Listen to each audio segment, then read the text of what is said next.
Welcome to the pilot episode of Stalin and Gandhi on Life. I am Mitch. I am Stalin, or Brett, and we're going to start the first episode off with some controversy. Today's pilot episode, and probably only pilot episode, honestly, we're starting off with the Horseshoe Theory. Yes.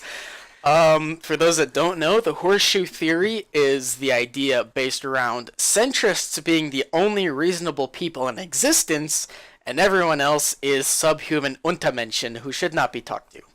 Or in less sort of harsh terms, basically the center is the most clear and right sort of position, Yes. and everyone else is as close to the same position as they possibly can be. Yes. I actually pulled up some articles if I can track Yeah, them down on pull my those up. computer. I will start this off by saying literally if you Google this on any sort of scholarly article website, you're only going to get results on politics, horseshoes, or theories. Yes, but that's Not the horseshoe theory, but only one or two of the. Yes, that's because most scholars reject it due to the fact that it is kind of worthless. But when you're getting into politics, it kind of does make sense. It's a sippy cup idea. It's a good introduction, but Yes. it's not a very advanced sort of philosophy. Yeah, because a lot of people start as centrists, but, as soon as you actually get into politics and or philosophy even, you start to kind of decide who you really are, you eventually reject the horseshoe theory due to the fact that it's inefficient. It's very basic, and Yes. it doesn't really fit with more advanced sort of thought processes and philosophies, Exactly. which is why outside of anywhere else, the most professional articles I could find were literally someone's response on a politics wikia sort of page. Yes, it's the horseshoe theory is very basic. It works great for getting into politics and or philosophy due to the fact that most people are pretty centrist to start off with. And as unreliable as it potentially is, the most informative website I could find on the horseshoe theory was Wikipedia. Yeah, Which actually, I will give it its fair shake and say it actually explained it fairly well. Look at that! It even has a horseshoe right there. Over here. So. Yeah, And it's where I got the image showing. yeah, But the horseshoe theory basically describes that the far left and the far right are basically the same because they want the same end. They want the same event to occur. not necessarily. They both rise from social and or economic issues. So they both start from crisis, and they both restrict markets in effect. Mind you, the horseshoe theory is based around the idea of 100% free markets. That being the centrist idea, or at least 70, relative free markets. Yeah, once the free market kind of has its own share of issues, but that's a whole other topic in and of itself. But it kind of describes the same because they want, in a very basic sense, they want the same event to occur. Like it gave you the example earlier that they both vote for G.W. Bush or whoever. For example, they both vote for Bush, but for exponentially different reasons. Yes. Like one end will vote for Bush to expand the free market, but the other will vote for Bush because of his democratic beliefs. Yeah, taking the far right and the far left, the far right being National Socialists, they would vote for Bush because he supports social issues that support them, whereas the left would support economic issues that support them. Yeah, exactly. Yes. They would both support the same idea of radical change, but for different reasons. Yes, which is why it works in a very basic sense, because they want the same event to occur, but that's where it stops working, because they kind of want it to work. They want this event to happen, but for entirely separate outcomes. Yes, well, if you ever get a communist and a National Socialist in a bar, they're pretty much going to fight at the end of the day. Exactly. And I kind of described it earlier, which you could kind of expand, which an actual an accurate representation of the horseshoe theory, quote unquote, what it kind of represent is an omega symbol. Which, if you don't know what an omega symbol, just look up Greek omega symbol. They have an omega symbol at the little picture of the. Also in Wikipedia, it's that little horseshoe looking thing right there. I'll try and highlight it as much as I can. But it's basically where they want the same thing to occur, which is why they come so close and are pretty much right next to each other. But then the outcomes kind of take off in separate directions, which is where it stops working. Yes.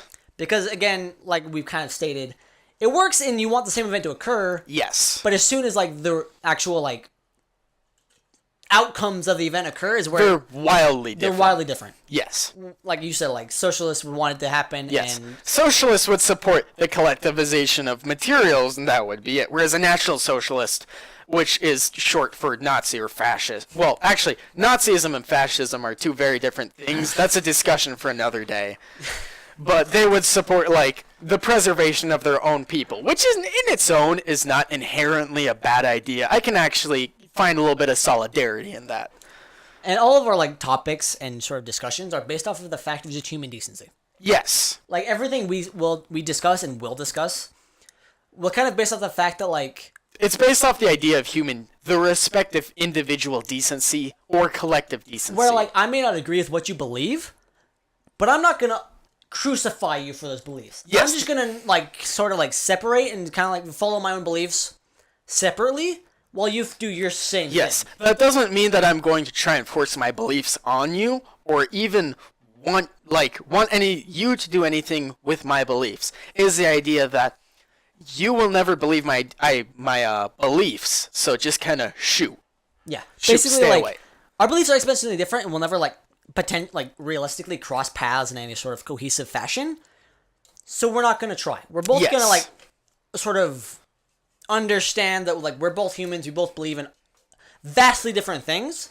So we're going to go believe those two vastly different things in opposite directions. Yes. It's a bridging of centrist and extremist beliefs. Whereas you may have extremist beliefs, but you respect another individual's freedom to have those beliefs. I.e., most Islams, but the extremists are kind of what take it over the top and sort of throw their beliefs out to the world. Well, most of Islam's like, that's not what most of us believe. Yes, like I've known plenty of good Muslims. I was roommates with a Muslim, and he was probably like arguably one of the most dopest dudes I've met. Yes. He was so cool, he was so kind, he was so, like, understanding, forgiving, fun to talk to. But that's because he respects the decency of the individual. Exactly.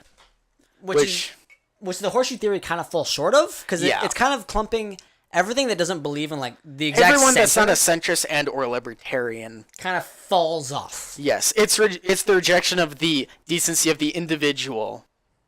Exactly. Under the circumstances that they're not a libertarian or a centrist. And, so, should we explain what the decency of the individual is? I think we already did. Well, we kind of did, but, like, we didn't 100%. Go into detail, Let's go into detail. Oh, okay. Let's go into detail. The decency of the individual is, as much as I hate to say, because I think that ANCAP should get the wall, but it's the non-aggression principle based upon ideals, more or less. It's kind of that, like, thing you were taught as a kid, where it's like, treat others how you'd want to be treated. Yes. That's just human decency. You don't treat someone like shit and expect to not be treated like shit. Yes. You treat someone kindly in the basically belief that they're going to treat you kindly in return. Mm-hmm. And that's basic human decency. Yeah, it's the idea that you don't you need not resort to violence, because the most effective and civilized way to get someone out of, say, your community, more or less, is that you tell them respectfully, hey, I don't agree with you, but that does not mean I want violence. That just means I want you to stay away from me. It's any decent, destructive breakup. It's it's more or less... this isn't working out, so let's stop. Let's go separately. You believe your thing. I'm not going to stop you. I'm not going to criticize you at all for what you believe. Well, I may criticize you, but I'm not going to, aggress you for what you believe. But I'm not also going to associate with you because it directly conflicts with what I'm currently believing. So I'm going to kind of go my own way. It's more or less the acceptance of civilization and the fact that you may absolutely disagree with someone in every way, shape, or form, but you do not need to force your ideals under the agreement that they will not influence you or your community. It also kind of falls in line with, the Buddhist belief, the middle path, in a sense. I have no idea what that is. The middle path is basically, take everything in moderation. Oh, okay. Where it's I don't agree with you in any way, shape, or form. But even such, I'm not going to go to the extreme and fight you. I'm going to take the middle path the other way, where I'm going to have nothing to do with you, and we're going to kind of like agree that we both exist, but not sort of like aggress against each other just because we believe differently. Yes. It's taking the good and the bad and creating sort of like a way between the two. Yes, it's not so much individualism, because I reject individualism because it's fallacious, but it's a sort of respecting self-incentive, individual incentive to think on one's own. It's kind of a respectful separatism. Yes. Because it's like, we're going to separate, not for any sort of like, destructive purposes, but simply because an ideological isolationism. Yes. In a way. Yeah. So, yes, that's the idea of the respect of the individual dignity, was it? Decency. Decency, yes. And like I said, it's kind of it's taking the good of like whatever's happening with the bad and finding a way between the two. Not necessarily assigning with one or the other. It's literally taking a gray area and sort of just kind of finding it and just taking that path. Yes. And surprisingly, a lot of people believe it, but they don't have a word to put on it. Yes. It's the way you get a crusader, a jihadist, and a Buddhist monk drinking together as buddies. It literally, yes, exactly. Because it's literally just sort of like understanding each other, not forcing anything upon each other or anything like that. It's just sort of like understanding and just putting aside. Yes, because in all truth, trying to force one's ideals upon another who will not accept those ideals is terribly inefficient. It's inefficient, but it's also a waste why of time, resources, just brain power, and everything. But it's also why it works really well as sort of an introduction into sort of political spectrums. Referring to the Horseshoe Theory. Yes, the Horseshoe Theory works really well as like an introductory to sort of political spectrums. Yes. Because it gives you sort of like the ability to just sort of like take a gray area and take a middle path and not really sort of extremize in any way, shape, or form. You can kind of like see the whole picture and kind of like take a. That's why I like to call it sippy cup philosophy. Yeah, it's your first steps into philosophy and political sort of understanding. Yes, you'll eventually reach a point where that's all you think of. It suddenly stops working, which is why sort of like the multi. Yeah. What do we call it? Like the multiple bar graphs. Oh yeah, the multiple bar graphs of philosophy. Where it's literally taking like every aspect of things and creating like a bar graph for another side, like left to right, libertarian, authoritarian. It's very similar to the 8 ideals. Or 8 values, that's what it is. 8 values test. If I don't think you've ever taken it. I don't think I took it. But it gives you a series of questions, and it determines where you stand on 8 different values. So there's 4 different bar graphs, and each one is determined between 2 values, so that adds up to 8. And each of them are mutually exclusive of each other. So if I remember right, it is economic equality and free markets, and then traditionalism or progress, air quotes around that. Progressive, quote unquote. Yes. Authoritarianism and freedom. So it's libertarianism. Yes, it's much more anarcho-capitalist. So you might have to explain that one because I don't think I know that. Anarcho-capitalist. Or it's basically anarchy and capitalism. No. Anarcho-capitalism is the idea of there being more or less Mad Max. Mad Max. Literally everyone driving around trying to kill each other. Well, no, it's the idea of no restrictions on markets whatsoever. Yet, due to the fact that that will find the most effective way to distribute resources. Still assuming human decency and no one will just try and fuck everyone over. Well, that's the issue with anarcho-capitalism. That's why I think they deserve the wall. Just because human psychology doesn't quite work that way. Yeah, it doesn't. They forget a little thing called human nature, which is currently trying to like just get everything you can.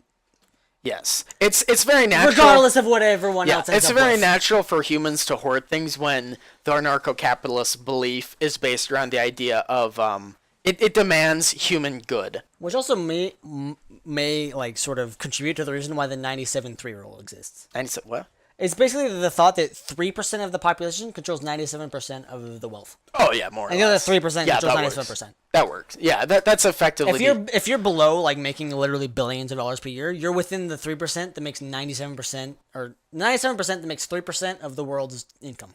Yeah, and that exists within most countries. We can talk about the flaws of anarcho-capitalism another day. That could be a whole episode in itself. The other values are globalism and nationalism, which I personally am an ultra-nationalist. To just throw that out there to avoid confusion. But so I'm gonna kind of like take a step further and say like the next step from the horseshoe theory is to that like two belief like standard like X Y. We're talking the political compass, where instead of the horseshoe theory of it being instead of an A or B topic, you move on from the horseshoe theory to the political compass, which is an X, Y, and what is it?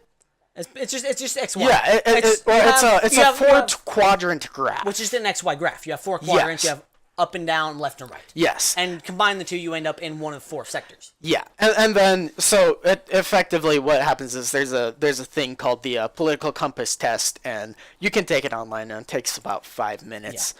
Yeah.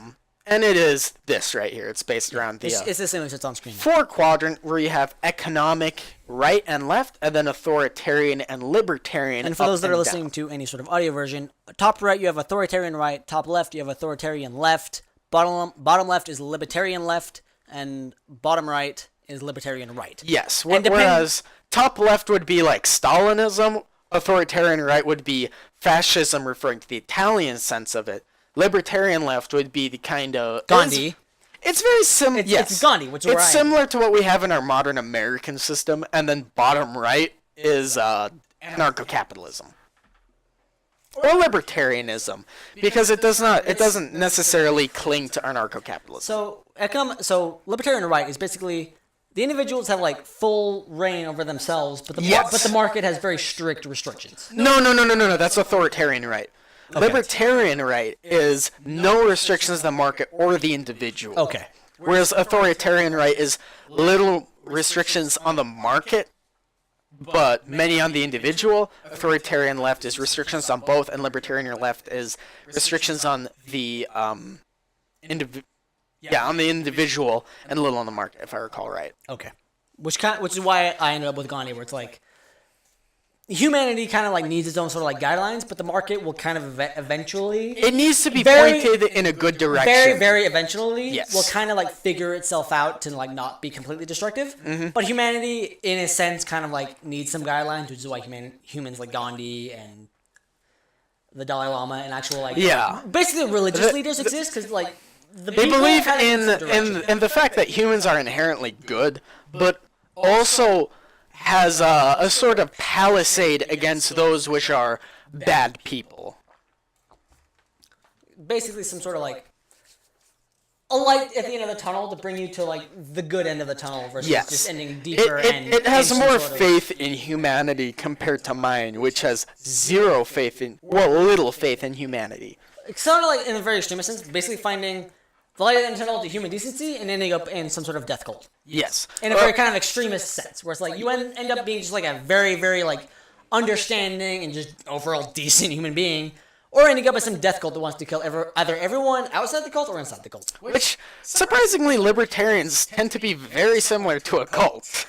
I will give you that.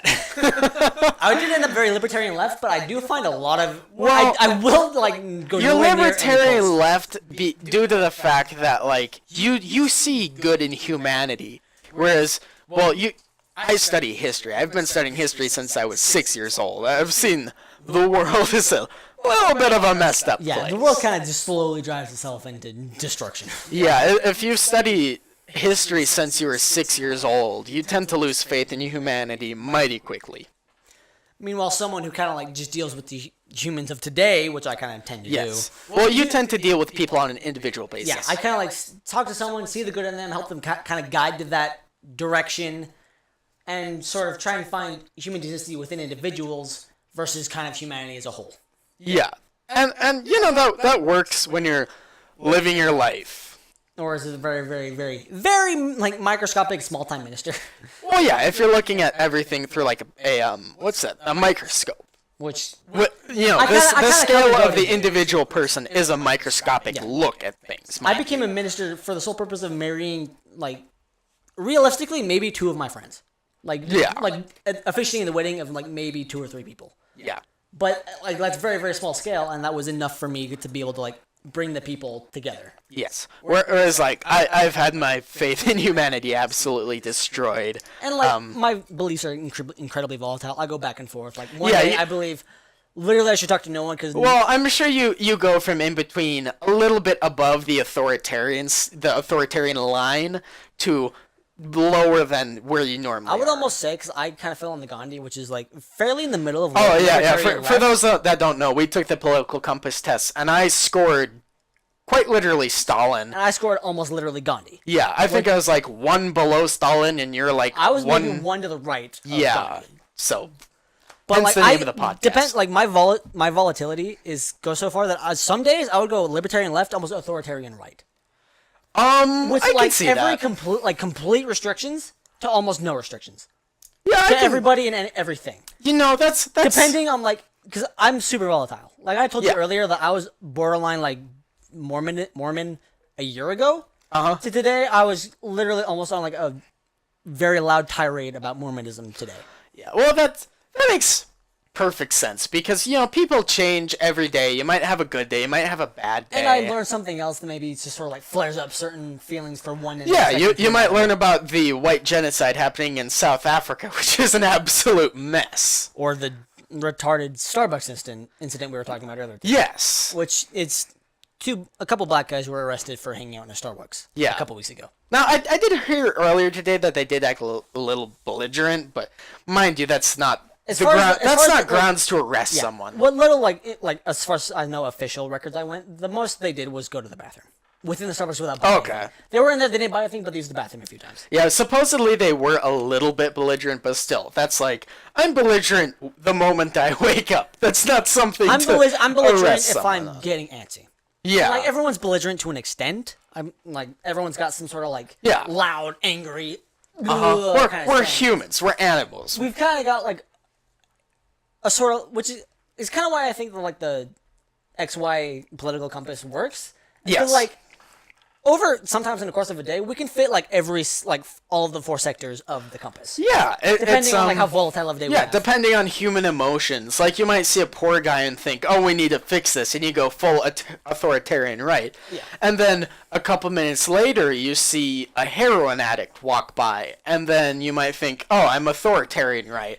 And then you might see, you might get your paycheck and think, "Why do I have to pay a third of my money?" Then you'll be libertarian, right? And you can move around. And then later in the day, you might realize you don't care because it gives you roads or what have you, whatever taxes actually do in America. And you end up libertarian left because it's like, it works itself into the system I'm living in anyway. Yeah, which, surprisingly, libertarian left does at times seem to be the most logical. If you're going to have to pick one of the 4 quadrants, it does seem some days to be the most logical. Which also makes sense why I kind of landed in there. Because it's the most flexible. It's the most flexible, and I'm, in some days, almost coldly logical. I will break down some, like, almost, like, destructive situations like a doctor. Yeah. Like my almost 70-year-old coworker fell down at work the other day. Oh, heavens. You didn't tell me about that. I think I told my girlfriend, but I don't know that I brought it up to you today or a couple days ago or whatever. No, you didn't. But she just kind of, like, took a spill on a water spill, and I just kind of, like, turned into almost, like, doctorish. Like, I was like, "Are you okay? Any broken bones? Can you move everything? Blah, blah, blah. Like, let's get you up onto a bench. You need help getting up? Blah, blah, blah, blah." Yeah. I turned into, like, almost, like, doctorish. Like minimal emotion, but just, like, kind of, like, taking the steps to, like, "Are you hurt? Blah, blah, blah, blah, blah, blah, blah." Later, I was talking to her. She was like, "I was so glad you were there. You were, like, helping me be so calm." I was like, Yes. I was just doing what I needed to do to make sure you were okay."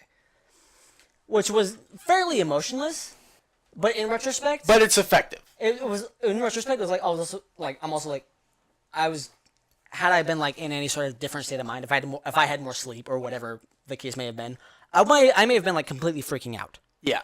Like, holy shit, Lee! Like, oh! I may have thrown like a whole like riot to make sure she was okay, but because I had been like whatever the situation, hormones, sleep, spectrums, whatever it may have been, as an animal, because humans are animals, you were in the mood that responded most effectively. Yeah, I was most effectively at the time, and then sociopathically, just because I'm again low functioning sociopath. Yeah. I was just sort of like complete logic. Let's make sure she's okay. Mm-hmm. Can she move everything? Can she get up onto a bench? Is she okay? Yeah. She's fine. She just needs a second to breathe. She's calming down. She's a little shaken. Working in function. I'm gonna go back to work now. Yes, working in 100% function. Yes, just complete functionality. Yes. And then making sure Which she was, should be authoritarian right on the spectrum. again completely opposite of where I am, where I fell Yes. in sort of like my general state of mind. Yeah.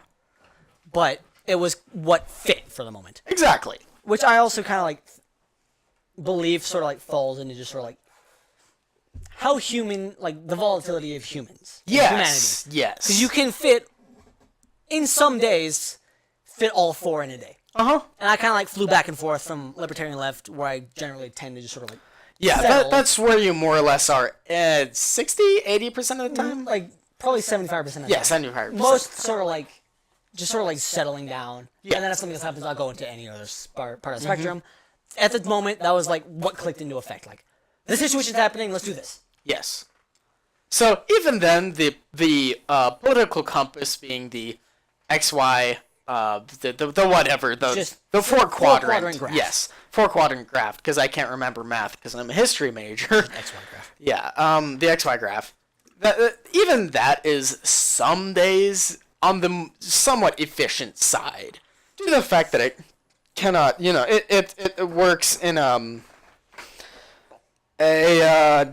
almost dichotomous sense, whereas it's normal and abnormal, normal being what it graphs. It gets the point across better than the Horseshoe Theory. Yes. But still fairly basically. Yeah. Which is why the You graduate from the Horseshoe Theory, then you go to the political compass. Yes. Which is kind of like the next step. Mm-hmm. But then kind of what we discussed a couple weeks ago, where it's like just like the infinite bar graph. Yes. As soon as you're like either side bar graph. Yeah, you're done with the you start with the Horseshoe Theory, and then you graduate to the political compass, then you graduate once more to the 8 values, and then you graduate to the more or less infinite bar graph of positivity and negativity. Mind you, that carries a connotation with itself, but it's more or less an infinite bar graph of possibilities, where 2 possibilities are inherently exclusive. So if you believe in one thing, that means you do not believe in the other. It's inherently impossible to believe in the other. Yes, but due to the fact that there's so many issues and humans are such complex creatures, there's so many sort of yes, like criteria to make a graph or I guess yes, bar about. You simply cannot graph it in the 2-dimensional, 3-dimensional, or even 4-dimensional, if that's a thing. Graph. 4-dimensional might be kind of getting a bit far, but it's the next step up is sort of like the 8 bar graph, and then kind of this like the 8 values. Step, the 8 values, and then the next step beyond that is just kind of like it's taking the 8 values. Yeah, it's expanding the 8 values and just creating like an infinite sort of situation. Yes. Yeah. Where like take with the 8 values test, you may have the traditional and progressive. Where I don't know, take something like what's a topic that traditionalists are against? Gender spectrum. Okay. Take the modern gender spectrum, where there's 2 genders for traditionalists, and then there's potentially infinite. Yes, for the progressivists, and someone may score on the 2 genders because they're traditionalist, and then for another question they may score what's another topic? Homosexuality. Yes. They may say, I believe in homosexual marriages, relationships, because, dictionarily speaking, marriage is between man and woman. But, that's semantics. But also, they may have psychologically speaking, it works either way. Yeah, but they may be 100% traditional in one thing, but 0% traditional in another thing. Other sense. Yes. Whereas the 8 values test is a little, I'm not going to say it's limited. It's limited. It's very sort. It's got its sort of box it's in. Yes. Which is why sort of like the expansion. I don't know if we came up with it per se, but sort of like we stumbled across it. Yes. Where you just kind of keep adding values. Yeah, I'm not gonna say we created it, but we stumbled across it over coffee one day. Discovered it basically. Where you take the similar like 8 values thing. Yes. Where you kind of have a bar graph either side. You're more this way. You're whatever 10% traditional for gender spectrum. But you just keep adding different criteria. Yes, for each topic, a new bar graph comes. A new bar arrives, and you're 10% one side or the other because you believe this much of to the point where it gets so specific, where it's like speaking on healthcare. You may be pro single player healthcare for kidney cancer, but not for heart cancer. And it can even go so far specific as just be like. The first thing that comes to your mind to what to grab to wear that day. Yes. It can literally potentially go so specific. Which would, in a way, be another bar graph. Exactly. It can potentially create so many bar graphs or so few bar graphs that can be as specific to fit as few or as many needs as possible. I mean, in a way, the 8 values test would be great if it was a 10 values test and it would be having good day and bad day would be 2 more values. Just the extra bar, basically. Yes. Which would decide, like, how you're feeling that day. Yes. But that's also kind of like where the complexity of the infinite bar graph, infinite values, I guess, bar graph comes from. Because you can just keep adding things. You stumble across a new topic and suddenly a new bar has to appear. Exactly. Which may involve hundreds or maybe one's extra graphs to kind of, or bars to sort of help describe that extra thing you've sort of stumbled across. Yeah, like I knew a libertarian back in high school, and he said know a libertarian in college. he said that if heroin is legal, we should make coffee legal and aspirin legal. Or I mean, if heroin is illegal, my bad, then we should make coffee and aspirin illegal, due to the fact that they're both drugs. And they, in a very sort of like very very simplified sense, they do very similar things to the body. Yes. Isn't heroin a stimulant or is it a depressant? Yeah, it's I don't know. I study history, for God's sake. I'm not a crime major at this point. But he believed in the idea of if you make one drug illegal, then you make just full bar. All of them illegal. Let's find out so I can just sort of describe it. Yeah. Equated to something similar. Yeah, but like that would. Mind you, other libertarians would say, "Oh yeah, we should make this certain what is it? Crocodile is the terrible form of heroin they have in Russia." Where the libertarian would say, "We should make crocodile illegal." But you know what? Regular heroin should be illegal as a painkiller because it is opium. It's opium and it's almost dangerously addictive. I know very little about sort of medical effects things do to your body, but it's almost dangerously more addictive than I would say morphine. Yeah, because of the adverse effects it has on your body. Yeah, or you could see 2 libertarians even disagreeing on whether 2 different drugs should be illegal. One may be saying all should be illegal, all should be legal. And the other one should be saying, okay, most should be legal, but other ones which are specifically harmful to the population should be illegal. So, heroin falls in a similar drug classification of opiate, which includes, morphine, codeine, oxycontin. So it's basically just a sort of it's a painkiller. It's a painkiller. It's a how do I phrase this? It's a morphine on some ridiculous steroid you found on some sort of Mexican black market. Huh. It's a painkiller that you just sort of gave hydrogen fuel to fly to the moon. Because that's why it's so much more dangerous than morphine, which is why morphine's so loosely. Yeah, morphine's still bad, but But it's also loosely given in hospitals. Yeah, it's not as bad as straight heroin. Yeah, obviously, because if it's supposedly. Yeah, I'm not a chemist. We're also googling this on. It's a .edu website, so I'm gonna give it some classification, but it also has I don't know what this whole www1 is in that. Oh, that's fishy, huh? That's a little weird. Having designed websites in the past, that is bizarre. Huh. That's, I don't know. Anyways, that may be something I learn about later. Whatever. Who cares? So, yeah. Start with Horseshoe as a sippy cup thing. To get into it. To sort of dip your toe into it. Yeah, but if you believe Horseshoe Theory for more than a couple months, you better reevaluate your life. If you've gotten into it and you're like still adhering to Horseshoe Theory, maybe start to work toward the political compass. That's like listening to Black Veil Brides and thinking they're the only good band that exists. And then you stumble across Memphis May Fire. Yeah, which would represent the political compass. Yes. And then you discover something else, and you stumble into the 8 values.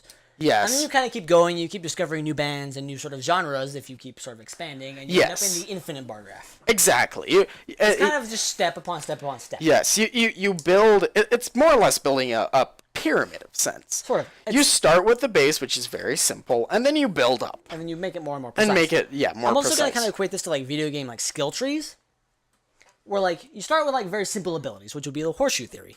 And then you get like a more sort of like complex, a little more like, oh, this does this to help this other thing. This helps these other kind of these very little other things I do ability, and that's further up in the skill tree. And that would make it the political compass. Mm-hmm. And then you get your next ability in one or another skill tree that helps all these other abilities that do all these other things, and that ends up in the 8 values. Yes. And then as you go further and further up the skill tree, and you discover like all these like other crazy things it can do, you end up in the infinite bar graph. Yes. Because it just sort of like keeps compounding upon each other. Exactly. Suddenly this ability helps this ability, that helps this other ability, that helps this thing, and suddenly you do one ability and like 8 different things happen. Yeah, it starts with absolutely no nuance, and then it builds a little bit more, and then a little bit more, and then a little bit more, and then it proceeds to become an absolute, I don't know, spider web of nuance. Sorry, it's going from like basically like the nuances of a wheel, a tire. Yes. To building an entire computer system for a multi-billion-dollar company. Yeah, yeah. And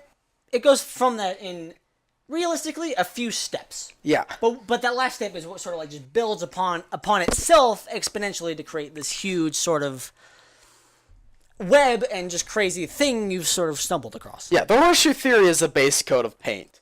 You don't just paint with base coats and primers, then you're just going to get a big glob of paint. And you start with the base, and then you move on to don't a start layer. With the top coat, because all of a sudden it's like, this doesn't work, nothing... You don't just jump into the 8 values or the infinite bar values. graph, because you're definitely going to get caught up in the current and washed away.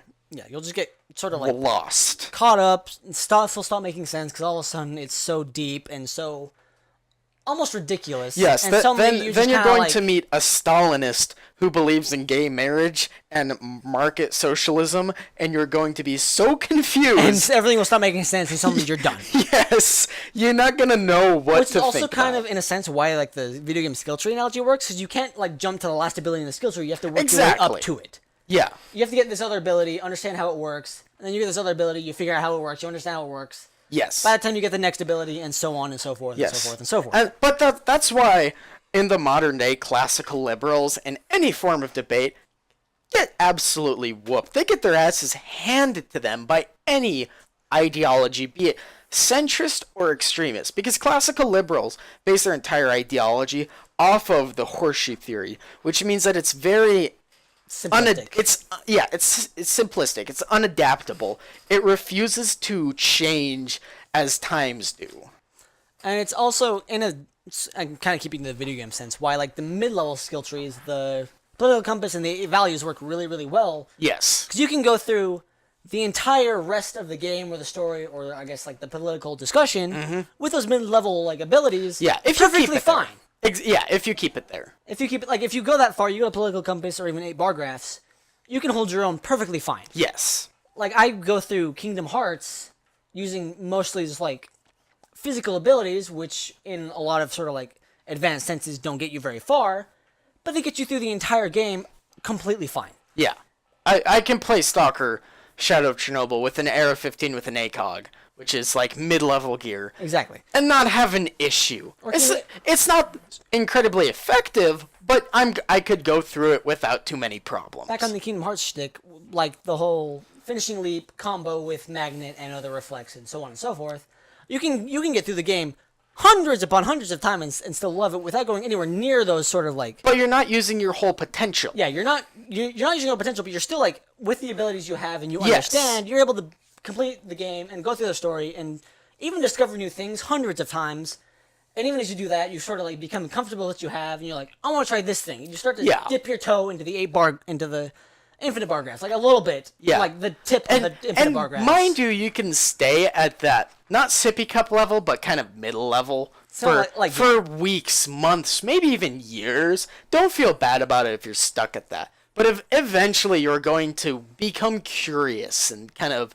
go into the deeper water, piques your attention, and exactly, and what you have suddenly doesn't work. Yes. Like for an example, I've played Kingdom of Hearts, Jesus Christ, Kingdom Hearts 2, almost dozens of times at this point, and I've almost exclusively gone through it with purely physical abilities. But I stumbled across speedruns for Kingdom Hearts 2, and Kingdom Hearts in general, where suddenly those abilities don't quite make the cut. It'll do the job. It'll do the job, but for a speedrun where you it's a Swiss Army knife. Yes. It'll do the job, but not great. But not great. Yeah. And all of a sudden you go into speedruns where suddenly all these other abilities you have that maybe you weren't paying attention to, or you weren't super like, oh, that doesn't work with what I'm doing, I'm just going to put off the side, even though it may advance everything exponentially, it doesn't make sense. Yeah. But then you see all these other things you're doing that can be done, and you're like, oh, I'm going to try to incorporate that into what I'm doing. Yeah. And suddenly everything changes, and you've sort of dipped your toe into the next level. Yeah. And you sort of figure that out, you take a step deeper, and it all sort of progresses and kind of like just builds upon itself. It's similar to just looking at only at modern art and thinking that's the only thing that's out there without realizing how beautiful classical art is. Exactly. It's sort of just once you sort of like realize beyond sort of your mid-level whatnot you have, the political compass and 8-bar graph. Yes. Once you discover there's something else, there's something beyond that, it's sort of just like you stumble across it and it begins to just build upon itself almost exponentially. Yeah. Mind you, classical liberalism can step into the deeper waters, but overall, you know, the idea of the issue with classical liberalism is all the thinking with it is based off of other people thinking for oneself. It can, but you would be better off taking, as strange as it sounds, one of the extremist sides. While it's sort of like based off of something simplistic, the extremist sides are shockingly nuanced. They have layers upon them that like maybe sort of like a more like mid-level sort of understanding doesn't. You have a very like fairly good understanding of what's happening, but again, it's mid-level. Yeah, imagine and like as you go further out on either spectrum, you understand how much more nuanced everything is. Yes, think of it like one of those pieces of art where it's on the ground, and when you're standing on it in a centrist view. So a centrist view is on the ground level. You're standing on it, and you don't see anything. You just see some paint on the ground and some weird shapes. But when you take an extremist view, you can step back. You're stepping to a higher elevation, taking some distance, and looking at it from a point of view where you can better understand it. Which is why, surprisingly, like modern communists and national socialists or the alt-right can agree on a lot of topics. And it's back on sort of like your art topic. It's sort of like the difference between like just like a simple painting like Mona Lisa, a very popular painting almost everyone knows about. Yeah. And it's a very beautiful painting that's incredibly famous for its like history and everything that went into it. Mm-hmm. But it's the difference between that and those like sidewalk like paint chalk arts you see people do. It's like all 3D. Like you look at it at a certain perspective with someone in a certain place, and all of a sudden it looks like it's someone like walking up a staircase, like going up to the building down the street. Yeah, you can kind of understand it with... It's about perspective and sort of understanding what's there and how to interact with it. Yeah, you can kind of understand it from like a centrist view right in the middle, but you can understand it much more efficiently and better and discuss the topic much more efficiently and better if you take a wider view. It's... Okay, how do I phrase this properly? Like, I will... The wider you open your perspective, the more understanding kind of comes with it. As much as it may be more to process, you understand that many more, like, layers to whatever you're talking Which is the exact opposite of the Horseshoe Theory, though. Because in the Horseshoe Theory, if you take a side, then you will not understand any issue. When in all truth, if you take a side, the better you are at understanding an issue. Yeah, it oversimplifies everything into being sort of like extremist nihilist side or nothing at all. Yeah, in a very sort of broad view, versus sort of like understanding the nuances to any of the potentially infinite sides, even in like a political compass. Exactly. It's understanding the nuances within even that sort of like middle understanding. It's starting to understand all the nuances within that.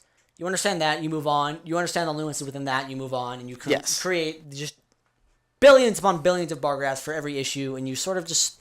Exactly. It slowly builds upon itself. Yes, and it's the issue with the political compass is that like it assigns everyone to these 4 quadrants when in fact each of the 4 quadrants would split into another political compass. Each quadrant would have its own each 4 quadrant quadrants. would be its own 4 quadrants, which would be its own 4 quadrants, etc., etc. Each sort of quadrant within the XY graph of the political compass would have its own XY graph, which each of the 4 quadrants within that would have its own, and so on and so forth.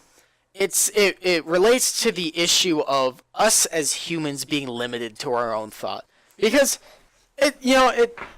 as humans we're kind of arrogant. We don't want to admit that we're limited to our own mental capacity, or even that we're wrong. Yeah, but the fact is, you have to admit it. We are limited to our own mental capacity to grasp nuance in philosophy and politics. With what you've however you've decided to wrap your head around it, sometimes that's not enough. Yes. Sometimes you have to expand and sort of change how you're thinking about it to sort of understand the deeper levels within it. Yeah, and even you can spend weeks trying to wrap your mind around one topic, and you're still not almost literally a week trying to wrap my head around the Horseshoe Theory. Yeah, take even the Horseshoe Theory. I heard it the first time. I was in a political conference in Colorado with one group, which is more or less a cult of libertarians. I realized at that conference, and they spoke about the Horseshoe Theory. They actually presented it as a fishhook theory, but it was more or less the same. Similar shape and similar idea. Yeah, it was more or less the same thing, but changed to a fishhook shape. And the thing is, it was just far too limited, because there were some protesters. We were on the top floor of a hotel. There were some protesters on the ground floor. They said, "Don't talk with these people. They're blah blah blah. You just can't talk with them." And I went down against all the wishes. Yeah, people actually told me, "Don't talk to those people," and I walked up and talked to them. I was like, "Hey, these are actually perfectly fine people. It's just a fact. We can't. You people," referring to the libertarians I was around, "cannot wrap your brains around the nuance of the." They agree with a lot of what you agree with, but because you cannot wrap your mind around the nuance of market restrictions or freedoms, you refuse to talk with them. Which is also sort of kind of encompasses the working and breaking point of the Horseshoe Theory. Yes. You guys have very similar thoughts, but that's where it breaks, where the nuances come into play, where it kind of expands out to these other as soon as someone accepts that there's a sort of nuance, the Horseshoe Theory is shattered like a light bulb dropped on the ground. It's very limited. Yeah. Which it as a sort violates the decency of the individual. Yeah, simplicity, while a good starting point, yes, is very limiting, which... This thought's half formed, I'm trying to figure out how to... Well, it's very limiting because it does not... It's limiting because it limits the person? It's like mittens. You can kind of you can kind of grab things with mittens, but not really. That's why you see popular people in the political and philosophical society, like Sargon of Akkad. He got his ass whooped by... Well, he gets his ass whooped still by anyone who talks with him because he refuses to abandon the Horseshoe Theory. You have a grown man who refuses to abandon the Horseshoe Theory, and that arises problems. Sad. Yeah. It's taking a potentially limitlessly understanding creature, yes, i.e. a human, yes, and putting them in a very, very, very constrained box to think in. Yes. Which again, to begin to understand it, works fairly well. Yeah. But as soon as they want to expand, it stops working because it erases any sort of deeper understanding to move on the very simplistic beginning thought you had. Yeah, I feel the horseshoe theory works on an individual topic basis, but when you move on past that, it's as much as I hate this word because it pisses me off so much, but it's obsolete. It works for a single topic, but as soon as you start to talk about anything that topic touches, exactly, it stops working. Which is why the omega sort of symbol expansion of it, I believe, like sort of describes it, because the two ends of like the far right, far left, extremists, whatever, sort of like start to come together to like again a very similar event. But as soon as like the events that those events they both see gross injustice in society and they want to fix them. Sometimes by very similar events, yes, but for very different reasons, which is why the omega symbol works. It tears off in opposite directions. Yes, exactly. Which is why the issue with classical libertarians is that they see the greatest good in society is the most freedom, when freedom is it's not. It's a double-edged sword. Yes, it's great until it sort of like goes beyond any sort of like original intention, yes, and then it kind of comes back to quickly cut you. It's great when you're allowing people to make small businesses and help the infrastructure and help the overall everything, distribute resources effectively. But it doesn't work great when freedom allows for cults, harming of others, i.e. Jonestown, yes, Shinrikyo, Heaven's Gate, Children of God, negative, so on and so forth. What's the word? I learned. It's blimey. Negative. Can you define it? No, it's like crap. I learned it in economics. Negative. I can't remember, but negative effects on a society, more or less. Catch-22. Yeah. It has this. It's another side of the coin. Yeah. Suddenly, like it's the double-edged sword, which yes, is catch-22. So it quickly comes back around like, it works so great, all of a sudden it's coming back to cut you because you didn't control it. Yeah, which is the issue with classical liberals and the horseshoe theory, because they go in thinking the idea is freedom or no freedom. Anyone who disagrees with me is not worthy of discussion. But in all truth, the reason that classical liberals hug the horseshoe theory is because their ideology is too fragile to come in conflict with anything else. It also works as a interesting bargaining chip because it forces their whole thought into a very confined space. Yes, and they sort of use it as a weapon. Which anyone else who is beyond or doesn't think within that spectrum has moved beyond that or has, like, in a sense, begun beyond that. Yes. Has issues discussing these topics because someone's thinking within such a confined space. Yes. Well, they're in a much more sort of like wider spectrum. Yes. Regardless of how. Say you have you discussing a topic, and then you have a classical liberal arguing with the horseshoe theory as their basis, and they say, "Oh, you wish to restrict freedoms in some minor sense. Say you want to keep the prices of insulin to a reasonable amount so people don't die." And then you have as a diabetic, I would like that to be a thing. Then you have a classical libertarian say, well, you're restricting the person who owns the company. You're restricting their freedom to run their business as they see fit. Therefore, you're an enemy of everything. And you're not worthy of conversation. Similar to the EpiPen prices being ramped up, like, what was, like, almost 1,000%? Yes. Going from, like $80 a pen to, like, $3,000. Mm-hmm. That was an absolute mess. Absurd. But it's kind of similar to that. Yeah. Where it's, oh, you wish to restrict this person from, like, running their business how they see fit and think it should be run.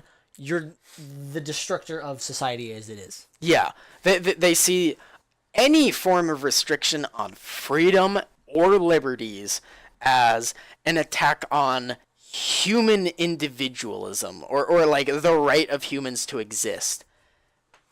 Which is, like, the double-edged sword part of it with the horseshoe theory, where, like, both sort of, because they support freedom, which is good. Like, I as American love my Second Amendment right as much as anyone, right? It's great to go out and blow a couple water bottles up. I like my first, where I can kind of, within reason, say what I wish. As my tirade on Mormonism. Well, for the most part, yeah. Within reason, kind of say what I wish. You're 99% free in that matter. Exactly. But then they'll say, okay, that's good, but you disagree with someone raising the price of EpiPens or insulin 1,000%. Therefore, you don't deserve human rights, or It's where the double-edged sword of it comes with the horseshoe theory, because both extremist ends are so close to each other that it's like, even though they believe realistically vastly different things, they kind of get like sliced by the same bit because they get lumped so close together. Which shows how it's effective in a way, because yes, those two groups are in a way against freedoms, but they're in a way also pro-liberty because they're against the abuse of freedom. Because people like to romanticize the idea of freedom as if nothing wrong could ever happen to it. Extremely so. Yeah, but people also tend to forget the pain, anger, and suffering that happens from a 100% free society. That goes into every second for that society to have almost any level of freedom. Yeah, in order for there to be freedom, there actually needs to be restrictions. Yeah, because otherwise, extremists whether within their own culture or without their culture from other cultures will find it insulting and sort of fight against it and arouse conflict and issues of one form or another. I like to tell libertarians and classical liberals, if you want to go to a 100% free nation, go to Somalia and tell me how that works. No laws whatsoever, no government. Basically pure anarchy. Yeah, it's 100% free. Go on, have fun there. It's freedom. You have literally the right to do anything you see fit. Yeah, you go to Somalia, you can secede from Somalia, make your small country, but don't cry to me when the bigger warlord rolls up and when the other Somalian warlord who has more power decides they want your country to be part of theirs. Yeah, which is that's where the disagreement with, because I don't see this in a lot of philosophers and politicians. They're afraid to say that freedom is not the greatest good when it's not really. It's one of many goods. It's a good, but it's also a terrifying sort of opening. Yes. It's creating such a tunnel for a lot of conflict. It's similar to any other of the goods, be it equality, be it market freedom, be it racial equality or whatever. Take affirmative action in my home state, California. There you have times where someone who has better grades than other people and better opportunities will be refused a chance to go to a good college due to the fact of their race. But it's in the interest of the greater good of racial equality. Any greater good is inherently restricting to itself, which is a little messy, to put it simple. It's very messy. Yeah, and people are afraid to admit the fact. Because it's such a touchy topic, especially in like a society where freedom is such a thing, where suddenly like this person doesn't have this opportunity for whatever reason, even though freedomly, quote unquote, they have every opportunity to go for it, and they don't all of a sudden because of these other nuances to go with it. It suddenly sort of creates this terrifying aspect to bring up, where it's like, I don't want to bring this up because all of a sudden it makes me look like a terrible, freedom-hating piece of shit, and it fights everything freedom fights for, but it's also everything freedom exists for. Exactly. This is just me. I believe automatic weapons should be legal for society. But mind you, there are pains, there will be deaths, there are pains that will happen. But I fully admit it. That's the issue. People refuse to admit that their greater good, be it economic equality, economic freedom, whatever, you name it. People refuse to admit a lot of the times that their greater good will result in pain or discomfort. What they believe to be the greater good may cause almost unimaginable loads of hurt, pain, and potential death. Yes, but upon everyone else. Regardless of whatever the greater good is of the argument, it will, no matter what the greater good is on the argument, it will inevitably cause an issue. Especially with just kind of outside perspectives, outside philosophies, beliefs, whatever, they see this sort of belief that goes against theirs, and they want to fix this wrong, right what they believe is wrong. Yes. And bring it into what they believe is their right, even though the two ends may be either potentially different, completely opposite, or the one end may be opposite to the other, but the other end views the other as completely acceptable.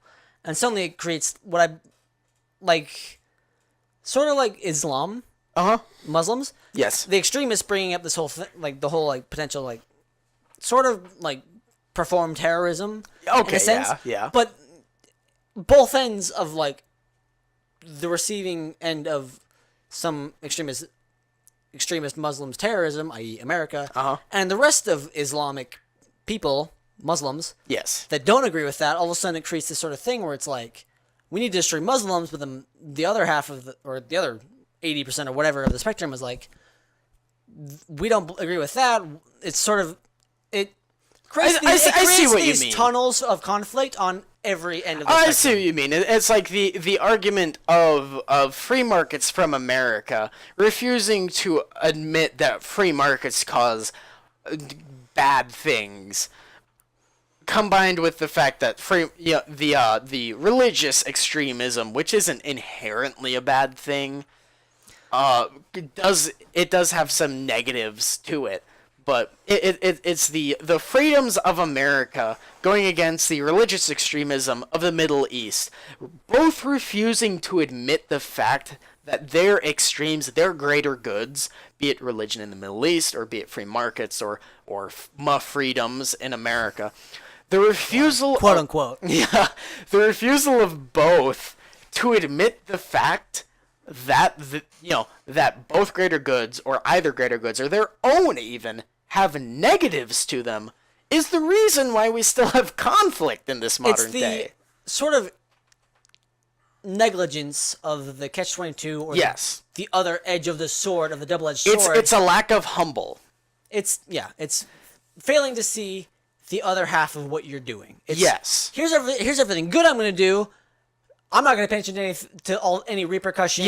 Any other side of the sword that may come back and cut me apart. I'm going to have free enterprise, but who cares about the thousands of children dying in the street? Or the fact that my own people that put me in office will be replaced by migrants within 20 years? In a very sort of like simplified manner, it's forgetting a hand grenade will also blow up in your face. Yes. Oh, that's a good way to put it. It's putting a hand grenade in your hand from me, in your hand 2 feet from me. It's being like, it'll blow you up, forgetting it'll also blow me up. Yeah, your opponent's right in front of you. You pull the pin, you put it in front of your face, but you absolutely forget the fact that it will blow your hand off and probably go through your head too.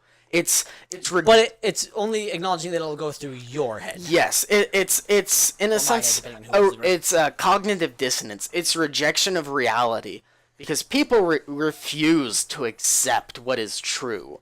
It's a sort of the Horseshoe Theory. It's all based off of the same sort of simplistic. Oh, sorry, I just nugged his mic right there. It's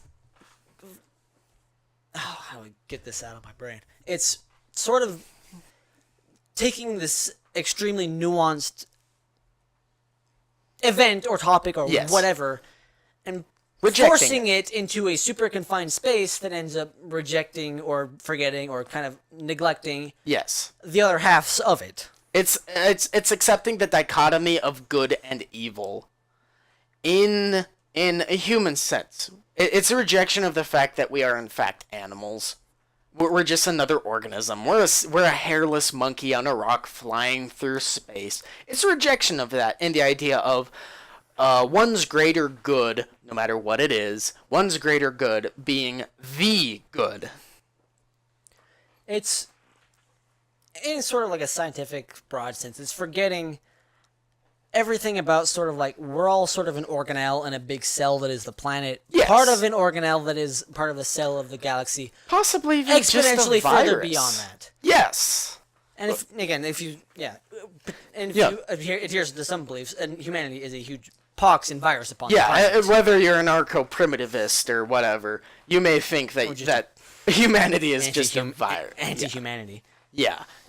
So it's even then the discussion is just nuanced. I feel like that's the whole problem with modern American politics, and even forgetting the nuance. International, look at German politics. What's the argument? They absolutely reject nuance in every single way, shape, and form. Even though, regardless of the topic, it has a nuance to it. Yes. Even discussing whether to use whatever kind of sugar in baking a cake, it has several layers of nuance to it of how it'll affect everything. Yeah, if you use organic cane sugar, then you're going to get this. If you're going to use your brown sugar. Or just sucrose put into a bag from a lab, or you decide to replace it with a little less water and some agave nectar, so on and so forth. There's so many nuances within it that sort of compound upon each other. Even baking has nuance, for God. Yes. Hell, even soda making. My family got a soda stream, and there was even a nuance between, like, what brand, or, like, they had, like, 3 different of the soda stream brands of root beer. And it's like, which root beer do you use? They're all the same. No, they're all different in a way. Like, there's so much nuance. Humanity, society, rejects the nuance. Because it's just too much work. People are too lazy to deal with it. It's not necessarily pure horseshoe theory, but it's taking... It's the infinite bar graph. It's taking what should be an infinite bar graph of vast proportions, shoving it into anything as sort of a left and right dichotomy. A political compass. It's taking it... It's something that should have dozens of layers to it, and shoving it in something that will have tops 4 or 8. And it cuts out bits and pieces and chunks and sometimes very important, almost just whole sectors of it to just be like, here's how it fits in what I think. Yeah. Here's the good parts. I don't know about the bad parts. Let's go. Instead of becoming a discussion on each individual topic, it becomes, all right, do you want Cthulhu or Satan ruling over your world? Pick carefully. You don't know which one you want. In a sense, I'm going to kind of take like an example from like the 2016 presidential election. Go ahead. Where everyone was suddenly... Like, you had, like, a bunch of choices. There was a number of choices at the beginning to go from. All of a sudden, at the end, it was like, who do I want to fuck up this country the least? Yeah. Do I want to go to war with Russia immediately or 1 year from now? Or potentially later. Yeah. They're both going to go to war with Russia. Do I want to go to war with Russia now and be drafted, or do I want to go to war... drafted into some forever Russia war right now, or have some sort of potentially ending... Who God only knows, ending war with Russia, maybe in the future. Yeah, mind you, I did vote for the conservative candidate because I support tariffs because I'm an isolationist. I didn't end up voting, but I wouldn't have voted. Trust me, you be happy you didn't vote. It was more or less. My vote wouldn't have affected anything, to be fair. Yeah, I was going to vote for Gary Johnson. It was more or less. Do you want your left leg amputated? Do you want your right leg amputated? Both were an absolute. For what little I knew about who I was going to vote, it was basically it was like, do you want to pick one of 2 parts and one of your legs amputated, or do you want to potentially have your finger amputated by this other dude who's not going to do anything over here? Yeah, it's my one was the finger over there. Like, I don't regret my vote, but at the same time, I wish there were better options. You don't regret your vote, but you regret the way it ended up having to be your vote. Yes, I regret that was the only option for my vote. Which, oh Lord, Father Lord Almighty, what an absolute mess. The American political system is currently stuck in the dichotomy of good and bad. It's such a black and white spectrum, which has for some reason been put into Republic democracy. Not even a spectrum. It's just black or white. I don't know why it's a spectrum. But it's such a black and white outlook for Republican Democratic, depending on whichever side you sit on. Yeah. For someone like me who doesn't really sit on either side, and you're trying to find someone who actually has some decent seeming ideals, which doesn't fit either of the 2 big parties. Yeah. All of a sudden, you're shit out of luck. Exactly. Not because you can slide that back for me. Yeah. Because all of a sudden, whatever you were going to do outside of the big 2 is pointless because of how stuck everything is in the big 2. That's like, I can throw my vote at this dude over here who has 1.8% on a good day of the votes. But it's like, I mean...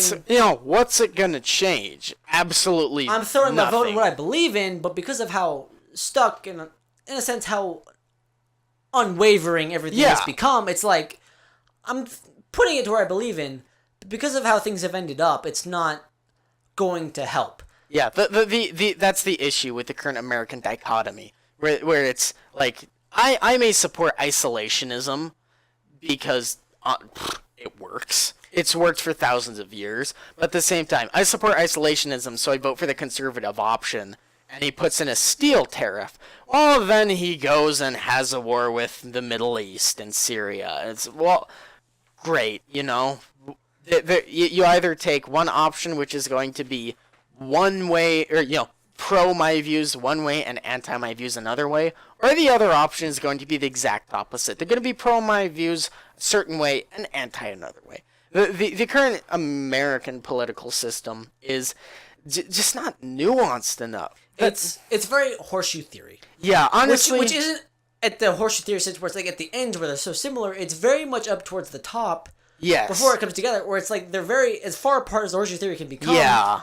And it's as simplified and sort of confined as the Horseshoe Theory can become. Exactly. It's Horseshoe Theory in a bad way. Yes, which fails to sort of bring together sort of what America was sort of originally designed to become. Yes, America was intended by the Founding Fathers to, in a sense, be a single-party rule, where that single party was American interest. Yeah. That single party was American interest, which sort of devolved in, well, not really devolved. Well, yeah, expanded it devolved. Out into. It really did devolve. I kind of meant like expanded into like multiple sub parties, which kind of like brought it together in this sense. Yeah, and, like, instead of just being American interest, it became American immigrant interests, and then free market interests. Instead of an interest in sort of bringing it together through this avenue, it became like, we're going to do this thing that doesn't have anything to do with what these other things or something else. It's sort of degraded. Yeah, instead of being its only interest is the American people and taking care of the American people, it changed its interest into lobbyists, into capitalists, international lobbyists. Like, I can't remember the exact number, but there's a significant amount of politicians who are actually dual citizens. Part American, part Israel. Who do you think they're gonna support politically? So it's like it's absolutely degraded. Yeah, I would happily say it's devolved. It's very much devolved, degraded, broken down. Fell apart. Because saying devolved carries a certain connotation, a certain negative connotation with it. But this is one of the few times where the connotation actually fits perfectly. It's devolved into little more than, I don't know, different caves. Almost petty children bickering over the toy they want to play with. Exactly. That's exactly what it is. That's, and as strange as it sounds, a single party rule would be more nuanced. Yeah.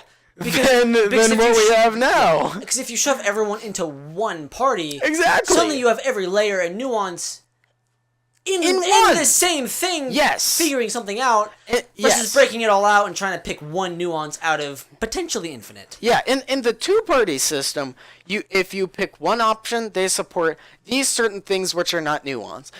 And the other option is the exact same thing, no nuance. You pick a single-party person, and that one party is able to split their interests between various topics due to the fact that they are flexible. They're not only able to sort of, like, branch out their interests, they're also almost forced to. Yes. Because they suddenly have every nuance behind them, they have to tackle most of what is there. They're not just responsible to the Democratic Party or the Republican Party. They're responsible to the American people. That's the thing.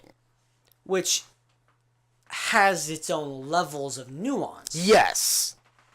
And, that being immigrants, native born, rich, poor, what. Native American descendants' land. I still think they deserve their own country. Give them something! Ethno-state for the Native Americans for the win. The Dakota Pipeline, even though what little I knew about it pissed me off. Yeah, well, okay, if the Native Americans had their own ethno-state and then we paid import tax into their land for their ethno-state as a pipeline went through it, they would have a great source of income. I would 100% support that. But we gotta bullshit them. Yeah, The whole I'm not saying this as like, oh, woe is them, guilty, European guilt thing. Dakota pipeline, whatever. It's but I'm saying that in a very as like frank sense, it's kind of bullshit. The way yeah, like I would not want that forced upon me. Yeah. Therefore, I do not want that forced upon them. That's kind of messed up. Treat unto others how you would have treated unto yourself. Exactly. Which, that's more or less what the decency of the individual is. Yes, but it's in reality kind of what's been lost in a lot of American politics. Exactly. Which, as Americans It's who sad. are respecting the human decency, kind of sucks. Exactly. Because you're kind of like, everything sucks. I don't know what to do. Yeah. And then for me, it was like, I don't know what to do. I'm not gonna vote. Mm-hmm. It's you see a lot of disenfranchised Americans, not disenfranchised because one political party is in power that does not represent them, but because none of the political parties represent what they ever do believe or would ever care to believe. The current American political argument is still stuck in the Cold War about free markets or not free markets, or immigration or not immigration. They need to move on to the modern day about social or political isolationism, resource management, taking care of the citizens. The current arguments are just so limited to the 70s. It's very much America almost hasn't moved on from the Cold War. It hasn't. We've almost turned the Cold War into what we turned 9/11 to, and just a forever war on Russia. It is. We've almost turned the Cold War into just this forever war on just like whatever Russia's doing with whatever it's doing. Well, it's not a Cold War against communism, air quotes, because that's an argument for another day. We can cover communism later. Yeah, but it's not just an argument against communism. It's an argument against free markets now, or liberties now. That's honestly outdated and stupid. Nobody's arguing about freedoms. Anyone in their right mind says, yeah, sure, people have a right to own a semi-automatic firearm, blah blah blah. People say, yeah, sure, you even if I don't agree with whatever degenerate forms of pornography you want, that's not going to affect me. Yeah. No, people aren't arguing, I don't care what kind of drugs you shoot up, just stay away from me. Just don't shoot them up in me. Yeah, or near me. It's like, those arguments, the arguments of the Cold War of the 70s, of liberties, they're archaic. It's very much kind of like how I handle even just weed. Exactly. Like, I'm not going to have a problem with you smoking weed. I'm just going to have a problem with you smoking or buying weed with me. Mm-hmm. Like, if I'm there hanging out with you and like, oh, I'm going to go buy weed from my dealer, let's go. I'm going to be like, I'm going to go home for the night. You do that, you have your fun, we can hang out later in the week when you've smoked your dope or whatever the hell you want to call it nowadays. I'm not going to stop you. I'm not going to be like, yo, don't do that. It's bad for you or blah, blah, blah, blah, blah, whatever. I'm going to be like, you smoke your shit. I'm going to go home and watch Bleach or play video games or whatever for the night. We can hang out when you've had your fun. That's not to be confused with libertarianism. Because libertarianism supports the idea of that freedom for everyone, whereas we have an obvious stance against it. As you can tell from America's weed incarceration rates. Yeah, we have an obvious stance against it, but we support the basic idea of the freedom, in a sense, but not the inherent 100% freedom. Like, if you smoke weed every day and you make a terrible habit out of it, you should have an intervention. It's not you might need to, it's you will. If it's starting to break down your life, it's time for something else to become involved. Yeah, whether someone, some event, whatever, to become involved. You either get euthanized or you have an intervention. Take your pick. But if it's a once in a while thing, it's I don't know how. Fun is fun, but a bad habit is a bad habit. Yes, fun is fun, but when it becomes invasive, it's a bad habit. Exactly. When it's invading on something else you would rather be doing normally, then it's time for something else to become involved. Yes, and like I said before, not to be confused with libertarians, because, well, they deserve the wall. Hey. But well, yeah, right, libertarians, Okay. and caps. Like, we're not to be confused with libertarians, because the greater good is not freedom. The greater good is something more. The greater good is the betterment of society, the improvement of the American people. Well, if we're discussing Americans, Is for specificity. yes, Example's sake. yes, it's a betterment of the American people. It's the betterment of our culture, our race. Speaking race in the form of how Mussolini would say it, like an idea. He didn't believe in race, but how he would refer to race is like idea, like we're all of one race in America, like a black American, an Asian American. They're all Americans. So race refers to idea in that case. But like Sort of like what it's supposed to be. exactly. In a lot of cases, kind of falls short. Yeah, it's Not really kind of, but really falls short. it's an in between of the Roman and the Greek term of race. How it's because the Greeks were very ethnocentric or they're very pro-Greek. If you're outside of a society, they would be you'd kind of be They're ostracized. very inclusive. Exactly, to If their you were own. without this group, you were. Yeah, they're very inclusive to their own kind, which I don't. That's how it kind of should be. It works out fairly well. Whereas the late Roman Empire, you had so many races and all that stuff where they didn't really care about it. But like the race was an idea. It was being a Roman. Which also works because it's keeping your own. It works short term. Your own society works well. You kind of keep together. Yes, it continues to the work best well. system is somewhere in the middle. But keeping it wider, sort of including everyone all the time, anywhere, works because suddenly it can expand. Yes, but you can't keep it that way for too long, all of a lest sudden it collapse. yeah. If you say an American is someone from like Japan or like Malaysia, they're gonna carry on. It's sort of like with like the Roman including everyone. It's sort of like you keep blowing the balloon, including more and more and more and more and more. All of a sudden the balloon pops and you can't include anything because it all falls apart. But in the inclusiveness, it kind of fails because you're not blowing any air in the balloon and nothing happens. It kind of just like flops. Yeah, it's what is it? The argument of purity spiral.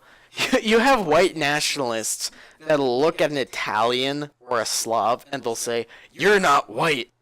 No, they're European. They're obviously white. Yeah. They're not inclusive. They're like harmfully uninclusive. But then you have the people that are harmfully inclusive. So the correct is somewhere in the middle. It's again back to the Buddhism middle path. Yes. Finding the moderation and finding what works best in between the two ends. Kind of back on the smoking weed thing. It's maybe not smoking it ever and being totally against it isn't the greatest thing, but smoking it every second you possibly can isn't the greatest either. Finding somewhere in between, if that's your thing, is probably the best. Exactly. It's truth is somewhere in between. Yeah. There's in a lot of cases there's no black and white. Most times gray is the correct answer. 90%. Most times. Yeah. And which, relating back to the initial argument or topic, which is why the horseshoe theory is woefully inefficient. Yeah. It falls short in so many cases. Yeah. But we've been kind of going on for a while. I'm going to say we're going to call it there for the horseshoe theory. This discussion on the horseshoe theory was actually pretty good. We did discuss some topics we didn't We stuck previously. fairly close to it, which is better than we usually do. Yeah. And I'm going to kind of go to social media. You can follow me on Twitter and Instagram, Map the Raider. You Plug your Instagram. If you can follow me on the Iron Slav on Instagram. on Instagram. That's all you're on, pretty much. You don't touch Yeah, anything that's else. pretty much all I do. It's don't get offended at the jokes. His Iron Slav account is pretty much the only one we're ever going to mention, but it's his. I'm going to call it your political Yeah. account. That's where a lot of his political things go. It's where he voices political things. Follow him on the Iron Slav on Instagram, me and Yeah, Raider it's on Twitter, Instagram. If I post, it's either something I've done or something comedic. There's actually a couple Iron Slavs. It has a Soviet commissar on it. It's an open account, so it's the one you can follow without a request. Yeah, it's don't get offended at jokes, I will people. say some of them I will read your post. I'm like, what the fuck? And other ones I'll like sit in my bed in the morning or night. I'll read your post. I'll just laugh. I will openly like. LOL. Yeah, so, some of the things I post, like, what was that one I posted where it was a picture of Mr. Clean watching a LGBT flag burning. I don't know. I may have missed that one. He was wearing that may have been one of my aviators. social media breaks. And you can see the reflection of the flag burning in his aviators. But you know, other ones I have that it's jokes about, like, you know, I make fun of everyone. You make fun of everything. But yeah, which I tend to do, but I. Yeah. You focus on political. Yeah, things. I'm a very open spectrum. Yeah, I have a normal person Instagram, but that's off the books. That's private. I'm basically priming to open everything to everyone except for my Facebook, which I'm never going to mention. But this is actually a very good conversation. This was a very good directed conversation. Exactly. We stuck pretty close to the topic. We discussed. Yeah, we got some history. We got some modern social issues in it. I would say this conversation was a big win. Yeah, totally. Well, I'm going to say that's it. Thank you for listening / watching. All right. This was Stalin and Gandhi. Yeah. Political on life. On life. Today was obviously the Horseshoe Theory. And yes. Its political nuances associated with it. Yeah. We'll be back in, hopefully, a week. To bring unless you we get topic. bored and do this on Sunday. Or Saturday. Yeah. I'm gonna just stagger this and come out every week. But we'll see you in a week for something new. Ladies and gentlemen, thank you for tuning in to Stalin and Gandhi on Live. If you would like to hear this again, tune in 1 week.